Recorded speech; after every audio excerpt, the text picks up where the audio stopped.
Hi and welcome. If you're starting out on your woodworking journey, health and safety is hugely important. You're no good to anybody, and you probably won't get many projects done if you cut yourself. So, try not to cut yourself. That's one of the things. But it does happen, and you want to protect against it. So you want some PPE, personal protective equipment, and some health and safety gear. One of the things about this is a mindset. Starting out with a mindset. You often hear a debate, it was an accident. With a mindset of having an accident, it can be that it's a blame. Something else happened. It wasn't your fault. So it's not always your fault. However, if you approach it with the mindset that there are no such things as accidents, it's carelessness. Almost anything that you look at that has happened, if you worked out what it was, how it happened, it was probably carelessness at some stage or point. Either being careless how you're holding the chisel and your hand in front of it, being careless where stuff was left lying up and it fell off the shelf. So if it's carelessness, it could be prevented. So trying to preempt it as much as possible is a great mindset. Always think safety first, and hopefully you don't have any injuries then. So with the health and safety, what kind of stuff do we need? Well, so if you're doing this in the college environment, it's absolutely essential. You probably won't be allowed into the workshop without safety boots. Steel toe cap safety boots is the order of the day. So if you're doing this in a college, what you would have to provide is your own clothing and a pair of steel toe cap safety boots.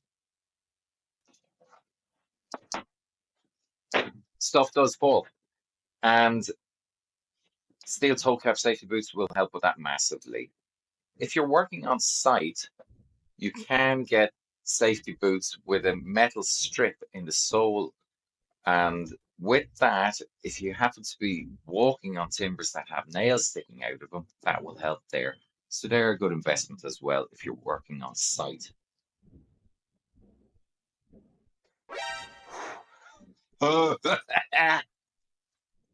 Actually, they're not bad. They're all right. The other is your clothing. Trousers, you're going to get dirty. That's it. No matter what you do, it's sawdust somewhere. Pair of work gear trousers will be useful. They're quite thick. You can get them dirty. It's not a problem. The other thing are these. Get them with knee pads, knee pad inserts.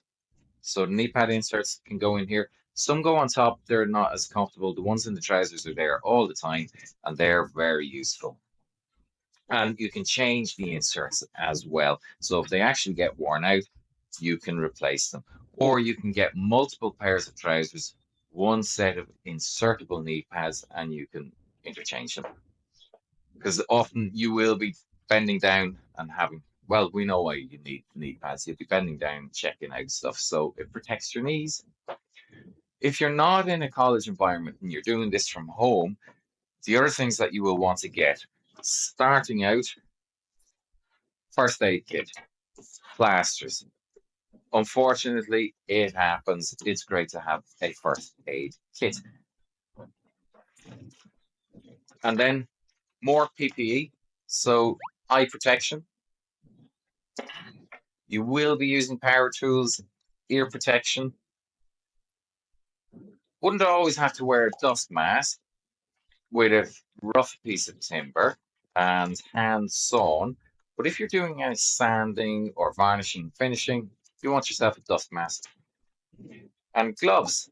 I would definitely go for gloves.